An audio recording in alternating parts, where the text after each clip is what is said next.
kasih lah zakat Kedah. Semua ada no.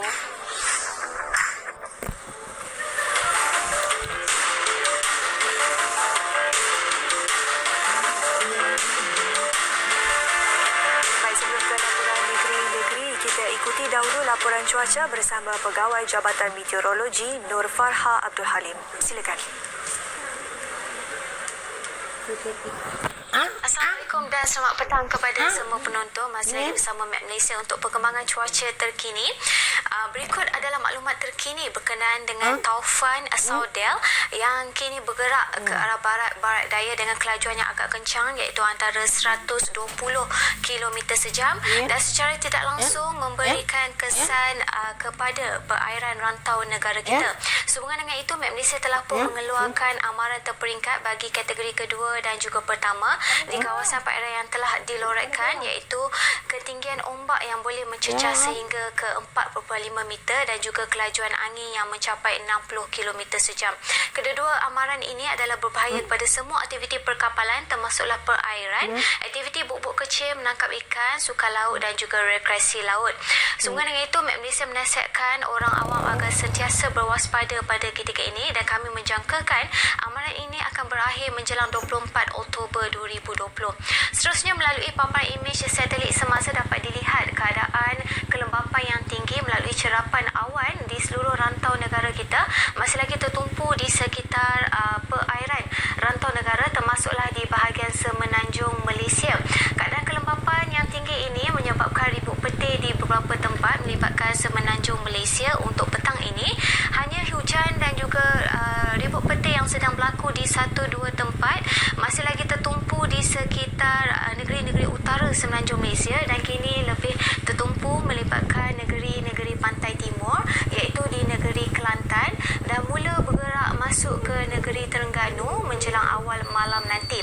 Kami menjangkakan keadaan hujan lebat juga berpotensi berlaku melibatkan utara negeri Perak dan juga di beberapa tempat melibatkan pedalaman negeri Perak sehingga ke malam nanti.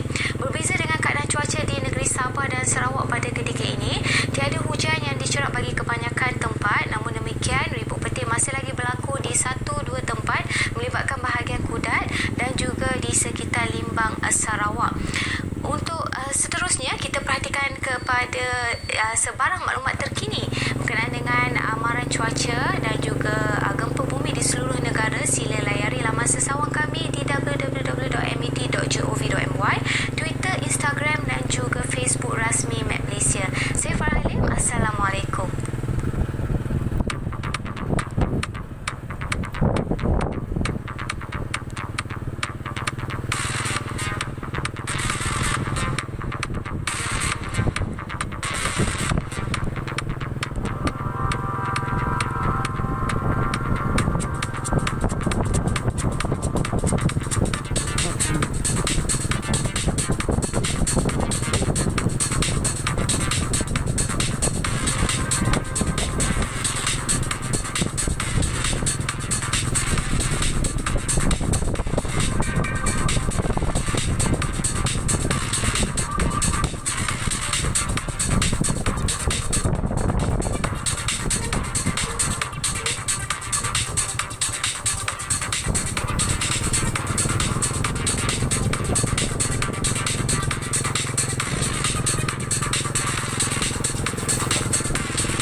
Bagi membendung jangkitan wabak.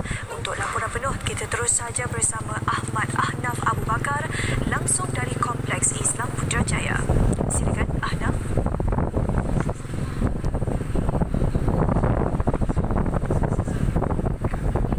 Di masjid dinasihat agar mematuhi prosedur operasi standard SOP yang ditetapkan ia bagi membendung penularan COVID-19.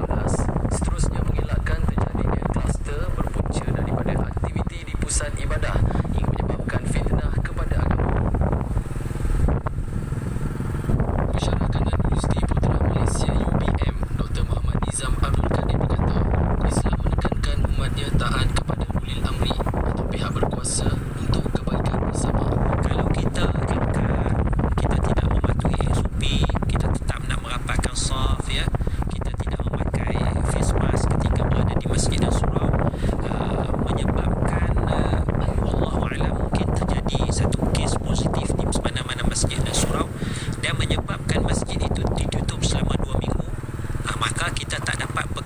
besar iaitu mendirikan solat berjamaah.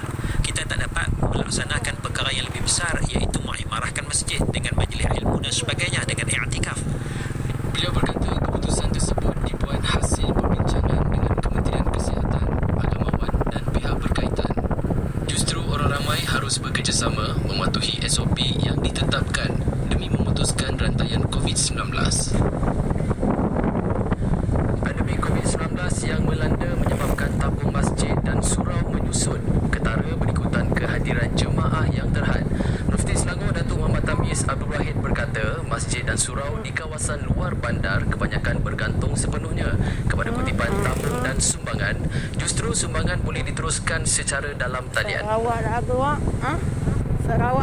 Beliau berkata, dana tabung masjid sangat diperlukan bagi menampung program pengimarahan, tanggungan utiliti dan bayaran sagu hati kepada imam, bilal dan siak yang bertugas. Mereka yang belum berkesempatan untuk datang ke masjid kerana keuzuran, kerana faktor usia, tapi sumbangan ini boleh disalurkan melalui online. Pihak masjid telah pun mewar-warkan di negeri Selangor supaya mereka yang ingin menderma ataupun menyumbang boleh terus menyalurkan secara online kepada masjid, kepada surau dan mana-mana agensi yang memerlukan bantuan. Masyarakat dinasihat tidak terpengaruh dengan persepsi negatif berkaitan agihan zakat kerana proses tersebut telus dan berterusan sepanjang Perintah Kawalan Pergerakan. Pengurus Unit Syariah Pusat Pungutan Zakat Majlis Agama Islam Wilayah Persekutuan Ahmad Husni Abdul Rahman berkata, peranan zakat semakin jelas dengan pertambahan golongan asnaf dalam tempoh pandemik COVID-19 ini. Menampakkan ataupun memperlihatkan tanggungjawab Baitul Mal sebagai mereka yang bertanggungjawab untuk memberi agihan kepada asnaf. Begitu juga dengan kerjasama PPZ sendiri, kita melaksanakan kutipan zakat dan juga kita berusaha dan ada syarikat-syarikat, bukan sahaja kami tetapi syarikat-syarikat yang membantulah dari sudut CSR mereka dan juga zakat mereka. Ada yang mengeluarkan zakat dan juga membelanjakan daripada sumber CSR mereka sendiri untuk semata-mata kita membantu sesama asnaf, dan ada juga yang mempercepatkan bayaran. Jadi ini adalah perkara-perkara yang kita lakukan sebagai usaha kita untuk membantu, dan saya kira ini membuka mata ramai pihak. Segala bantuan diberikan bersifat kekal, namun golongan asnaf ini disaran berusaha keluar dari taraf asnaf miskin tegar. Bagi seorang bekas asnaf, Muhammad Fuhaizat Mat Fuad berkata, beliau berjaya keluar daripada kemiskinan dan tidak lagi bergantung sepenuhnya kepada zakat. Malah, beliau kini berperanan sebagai pembayar zakat. Saya melihat PBZ ini adalah amat baik kerana dia dapat membantu dari segi aspek golongan-golongan asnaf yang kurang kemampuan untuk lebih menaik taraf hidup mereka sendiri, mengubah nasib. Maknanya kita tak mengharapkan sampai bila-bila menerima bantuan, dan kita nak kena tunjuk usaha tu demi anak bangsa lah. Maknanya kita tak mengharap menerima bantuan sampai bila-bila lah. Baiklah, bahan itu tadi mengakhiri lintas langsung dari Kompleks Islam Putrajaya. Kembali ke Angkasa Puri untuk paparan-paparan menarik dalam berita wilayah. Teruskan bersama TV1. Baik, terima kasih Ashnaf dengan perkembangan tersebut. PRU Dun Sarawak perlu diadakan namun dalam pendekatan ketat mengekang penularan COVID-19. Kita terus saja segmen lintas langsung dari Sarawak yang sudah bersedia di sana, Buma Wain. Silakan Buma. Baik, terima kasih Syahidah. Salam sejahtera. Kerjasama erat antara pemimpin Akar Umbi dengan kerajaan penting dalam mendukung aspirasi pembangunan kawasan luar bandar. Ketua Menteri Datuk Patinggi Abang Johari Tun Openg berkata kerjasama ini membolehkan pembangunan yang dirancang dapat dilaksana dengan baik. Datuk Patinggi Abang Johari menambah ke arah mencapai status negeri maju 2030, kerajaan komited melipat gandakan usaha membangunkan infrastruktur dan ekonomi khususnya di kawasan luar bandar. Beliau menyatakan demikian ketika berucap dalam majlis pemimpin bersama rakyat bahagian Sibu di sebuah hotel terkemuka di Sibu. Dalam pada itu, beliau berkata kerajaan sentiasa memastikan sumber negeri yang ada akan diuruskan dengan baik dan dilindungi agar dapat memberi pulangan yang bermanfaat kepada rakyat. Dalam majlis tersebut, beliau turut menyerahkan surat-surat pelantikan kepada ketua-ketua masyarakat bagi Zon Tengah. Sarawak perlu mempelajari prosedur operasi standard SOP COVID-19 yang dilaksanakan Kerajaan Korea Selatan dan Singapura pada pilihan raya umum Dewan Undangan Negeri PRU Dun Sarawak akan datang. Timbalan Ketua Menteri Tan Sri Dato' Amar Dato' James Jepun Masing berkata, kedua-dua negara tersebut telah mengadakan pilihan raya umum ketika pandemik COVID-19 namun tidak merekodkan penularan kes baru COVID-19 yang serius. Tegasnya kejayaan SOP negara berkenaan termasuk New Zealand yang baru saja mengadakan pilihan raya umumnya boleh dijadikan panduan untuk Sarawak. Beliau yang juga Presiden Parti Rakyat Sarawak PRS mendedahkan pilihan raya umum Dun Negeri Sarawak ke-12 merupakan perkara yang tidak dapat dielakkan berikutan peruntukan undang-undang yang mewajibkan agar pilihan raya tersebut diadakan menjelang April 2021. We also told by the medical expert that coronavirus will still be a health threat for at least another year, that is until the end of 2021. In short, COVID-19 will be around us till the end of next year. By the laws of Sarawak, stipulated that we must have our state election by April 2021. The most we can do is to extend the life of our to another 60 days. But that extension is not long enough for us to escape the threat of COVID-19. Tan Sri Dato' Amar Dr. James Masing menyatakan demikian pada majlis kesyukuran dan ulang tahun ke-16 PRS di Kuching malam tadi.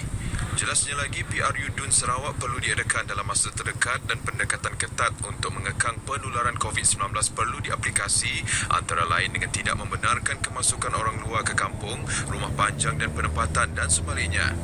Perhimpunan beramai-ramai juga tidak harus dibenarkan selain memastikan kaki tangan Suruhanjaya Pilihan Raya mematuhi SOP kesihatan dengan ketat pada hari mengundi. Dalam pada itu, beliau mengingatkan pengundi perlu bersedia dengan serangan propaganda politik menerusi media sosial dan mereka perlu bijak menilai setiap maklumat. Menurut beliau, media sosial akan menjadi medium dan norma baru bagi meraih sokongan pada pilihan raya akan datang. Media sosial menurut beliau bakal menjadi medan perang baru yang menampilkan strategi berlainan untuk berkempen yang boleh mempengaruhi pemikiran dan memanipulasi pengundi. Jabatan Bomba dan Penyelamat Malaysia JBPM Sarawak telah menjalankan 1,799 operasi sanitasi awam sejak tempoh Perintah Kawalan Pergerakan PKP dilaksanakan 18 Mac lepas. Pengarahnya Kirudin Rahman berkata sepanjang tempoh itu juga sebanyak 165 misi bantuan kemanusiaan telah dilakukan. Khairuddin Rahman menambah pihak Bomba juga melaksanakan operasi kemanusiaan yang melibatkan penggunaan helikopter milik Bomba untuk menghantar pasukan perkhidmatan ke Long Dali Miri untuk melaksanakan ujian pengesanan COVID-19. Selain itu, katanya aset logistik jabatan itu juga telah digunakan untuk penghantaran pelajar yang dikuarantin selepas balik dari Semenanjung. Selain turut digunakan dalam penghantaran bekalan makanan kepada ahli masyarakat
Pasai Siong Tengah yang rumah panjang mereka musnah dalam satu kebakaran baru-baru ini. Baik saudara, sekian berita dari Sarawak. Kita kembali bersama Syuhaida di Angkasa Puri. Silakan Syuhaida.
Tersebut turut dilaksana bagi memastikan usaha memutuskan rantaian COVID-19 dapat dicapai.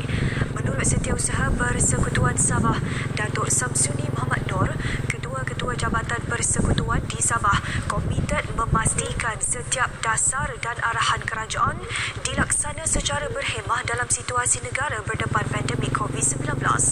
Ketika dihubungi RTM, beliau berkata arahan hanya 30% dibenarkan hadir bertugas di pejabat selain penggiliran waktu bekerja dari rumah adalah tempat dalam mengawal penularan COVID-19. Ia dapat menyeimbangkan penyampaian perkhidmatan dan kebajikan semua pihak merangkumi pihak berkaitan kerajaan, pelanggan serta rakyat yang harus diberi keutamaan.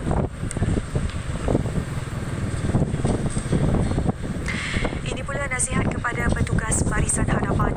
Mereka perlu mengutamakan keselamatan ketika menjalankan tugas berkaitan pesakit COVID-19 bagi mengelak sistem kesihatan awam negeri lumpuh.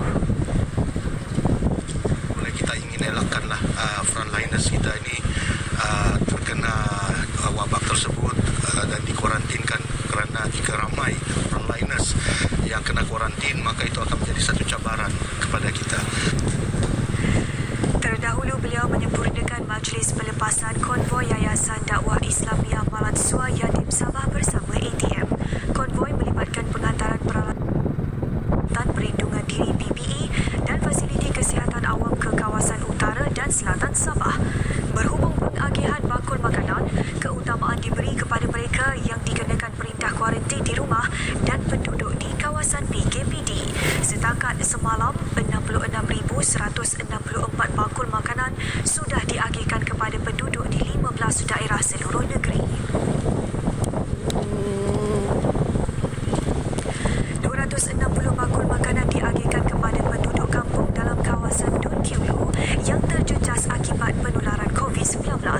Adun Kiulu, Datuk Johniston Bangkuai menyampaikan bakul makanan itu kepada wakil penduduk dari 26 kampung di Dewan Sinorud, Dewan Terbuka Pahu, Dewan Tiong Karanaan dan Dewan Tomis Jaya Tamparuli.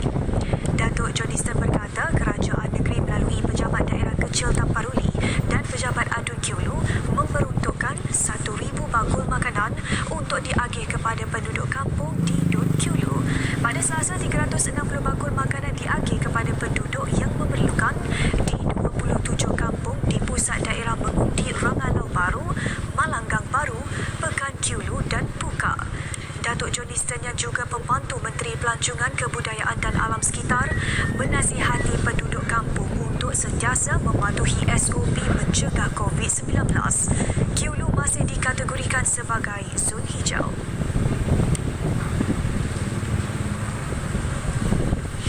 Harapan Rakyat Sabah Belanjawan 2021 yang akan dibentangkan 6 November ini akan mengambil kira usaha meningkatkan kemudahan jalur lebar terutama di kawasan pedalaman. Begitu juga peruntukan untuk menangani penularan ketika negeri itu paling terjejas wabak. Masalah penutupan sekolah disebabkan oleh COVID-19, kita terpaksa melakukan pembelajaran dari rumah. Jadi guru-guru terpaksa mengajar kepada murid-murid melalui internet, tetapi menjadi kekangan kerana internet tidak ada di kawasan-kawasan pedalaman, ataupun kalau ada pun hanya begitu lemah. Jadi kita mengharap ada satu bajet lah untuk tahun ini akan datang. Kalau ada bantuan kerajaan daripada kami pihak nelayan, kalau bagi saya lah, lama juga saya memohon bantuan untuk baik balik rumah. Getah pun terkesan sekarang ini, jadi harga getah pun makin merundum. Jadi harapan saya supaya kerajaan itu tadi dapat membantulah pekebun-kebun kecil getah ini dan dapat mencari jalan lah macam mana caranya untuk meningkatkan pendapatan penduduk itu. Bantuan-bantuan kepada pengusaha atau industri pelancongan dapat diberi perhatian yang sewajarnya lah.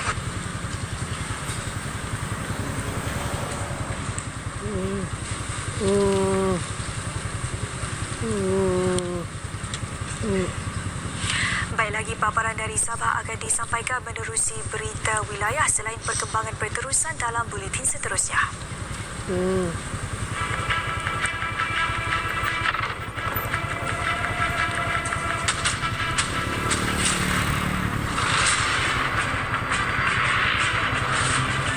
Difahamkan 800,000 pekerja sektor industri dari wilayah Persekutuan Kuala Lumpur, Putrajaya, Labuan, Selangor dan Sabah akan terlibat dengan keputusan yang kita buat hari ini, 800,000. Manakala yang melibatkan pejabat awam di kawasan tersebut adalah seramai hampir lebih kurang 200,000, ada 1 juta. Jadi kita boleh kurangkan pergerakan 1 juta pekerja, dan ini saya kira boleh membantu untuk mengurangkan jangkitan COVID-19.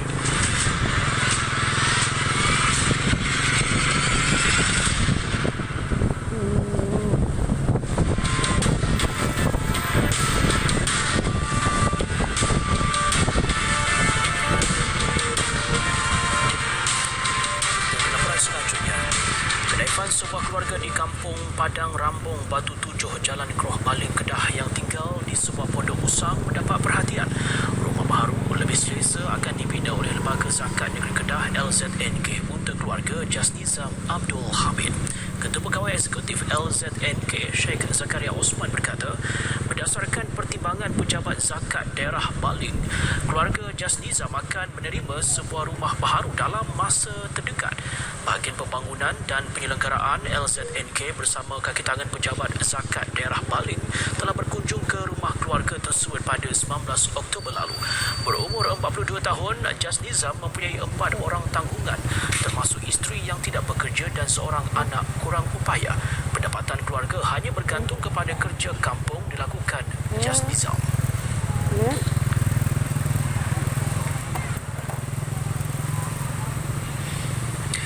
Bahan makanan disimpan dalam tong tidak bersih, berulat dan menjadi tempat pembiakan jentik-jentik. Itu keadaan di sebuah kilang kicap di Kampung Kuala Mengkuang, Bukit Mertajam ketika diserbu dalam Ops Sepadu hari ini. Lebih memeranjatkan, produk keluaran kilang itu menggunakan logo halal dan logo mesti yang tidak sah.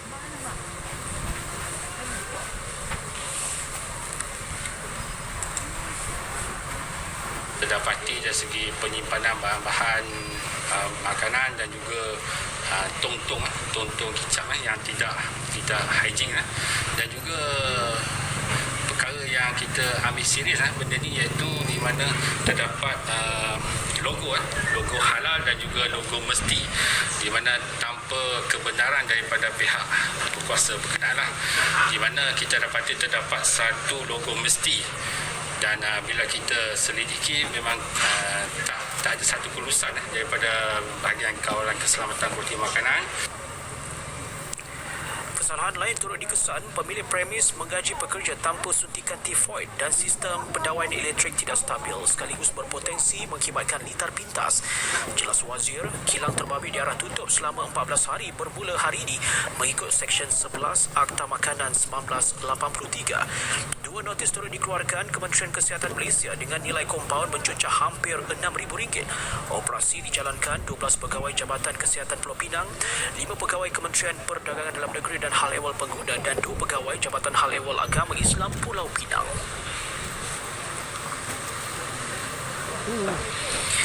Satu mesyuarat akan diadakan bersama Jabatan Alam Sekitar Melaka dan agensi berkaitan berhubung isu tapak haram menempatkan hampir 900 tong sisa toksik dan bahan berbahaya di Kampung Pengkalan Perigi, Tanjung Kling. Adun Kundur Dato' Nur Azman Hassan berkata, mesyuarat akan diadakan minggu depan bagi mencari penyelesaian segera masalah berkenaan. Menurutnya, ia susulan tiada tindakan pengosongan tapak berkenaan dilakukan sejak masalah itu didedahkan. Nur Azman berkata, beliau menerima banyak aduan berhubung masalah itu dan mahukan perhatian serius diberikan sebelum perkara tidak diingini berlaku. Menurutnya, wakil syarikat penapisan minyak yang beroperasi di kawasan itu dan penduduk kampung akan dipanggil menyertai mesyuarat tersebut.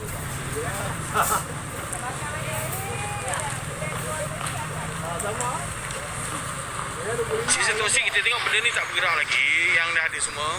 Kita menjadi kerisauan sebenarnya.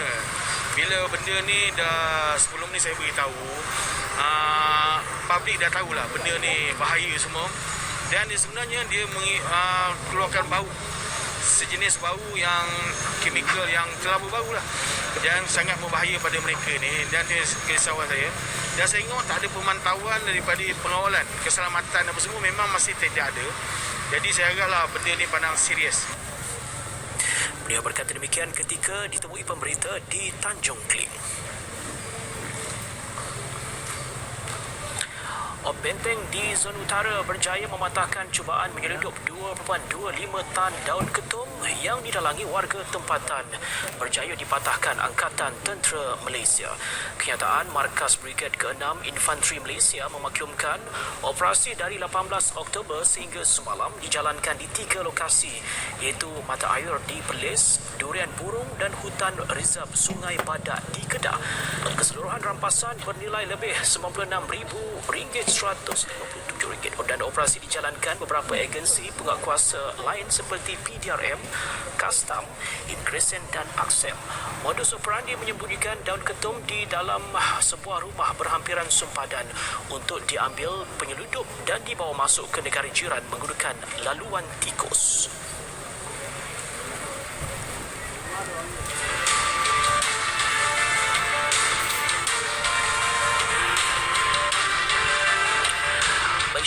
Tidak semua orang mampu menikmati keindahan pulau-pulau peranginan di negara ini. Betul, namun kita ada banyak insan berhati murni merealisasikan impian yang menjadi kesukaran buat sesetengah orang. Dan kita ikuti laporan yang disediakan oleh Muhammad Najib Masyur tentang impian remaja 13 tahun penghidap barah pangkal otak untuk ke Pulau Legenda Langkawi.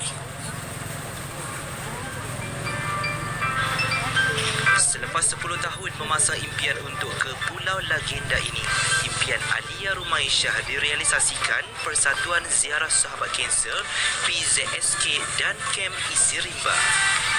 Jelas terpancar kegembiraan pada remaja ini sepanjang 3 hari 2 malam di Pulau Peranginan Langkawi bersama ibu bapa serta 5 orang adiknya.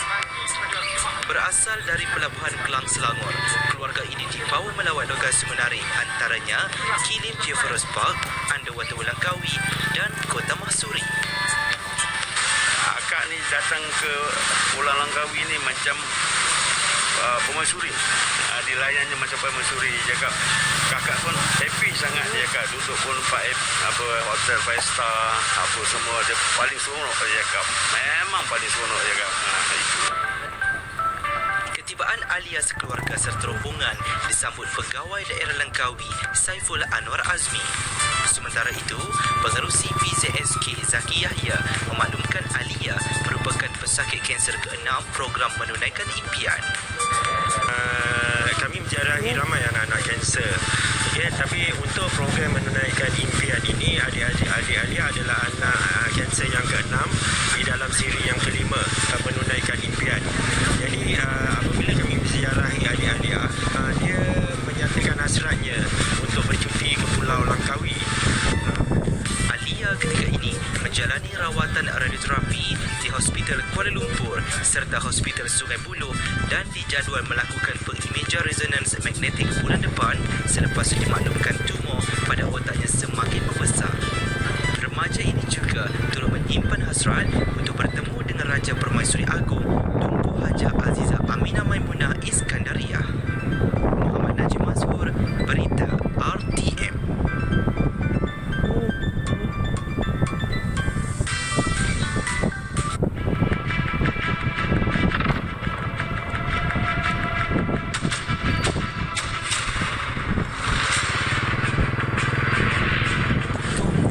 Swab test pada pekerja-pekerja ini, dan bagi mereka yang mencarut bergesok, semua kos untuk swab test ditanggung oleh bergesok, ditanggung. Jadi cuma akan dibuat swab test ini memastikan mereka yang bekerja itu sudah pun negatif COVID, dan yang positif tentu saja akan dibawa ke hospital untuk rawatan.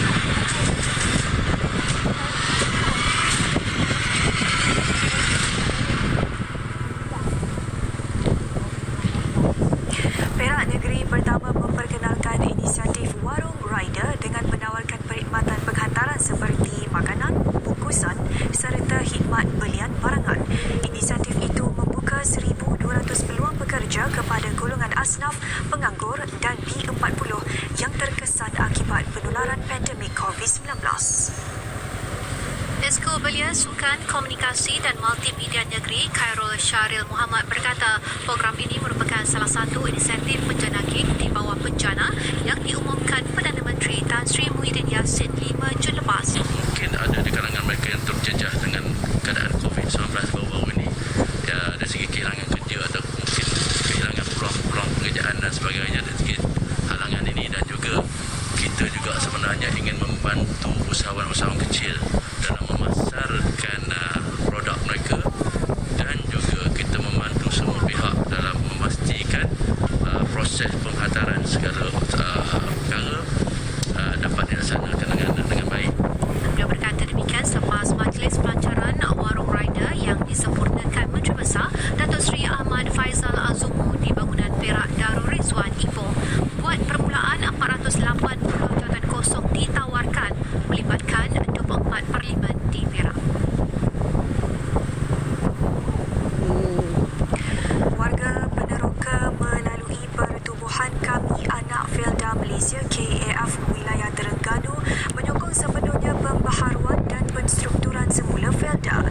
Sokongan juga turut diberi terhadap cadangan Felda untuk mendapatkan semula tanah yang dipajak kepada LGV Holding Berhad menerusi Perjanjian Pajakan Tanah LLA. Ketua Peneroka Gabungan Felda Wilayah Terengganu Muhammad Ghazali Mahmud berkata mereka bukan sahaja mahu melihat Felda mendapatkan semula 350,000 hektar ladang FGV, tetapi juga kepentingan lain seperti kilang-kilang sawit untuk menjadi pemilikan Felda sepenuhnya. Ia memandangkan pulangan FGV terhadap Felda mengecewakan berbanding pendapatan dahulu. Kita masalah di segi kewangan sehingga kita tak boleh nak buat bayaran kepada sara hidup, bayaran kepada penjualan hasil, bantuan bayaran kepada pelanda-pelanda, buatkan kita jadi masalah sangat sehingga paksa meminta dengan kerajaan untuk harap kalaulah kita kembalikan semula FGV ini kepada Felda, saya rasa tidak jadi ralak dan susah sebagaimana keadaan hari ini. Beliau bercakap kepada pemberita dalam sidang media di Pejabat Felda Tepuh Kuala Nerus, terdapat 7,458 peneroka melibatkan 20 tanah rancangan di Terengganu.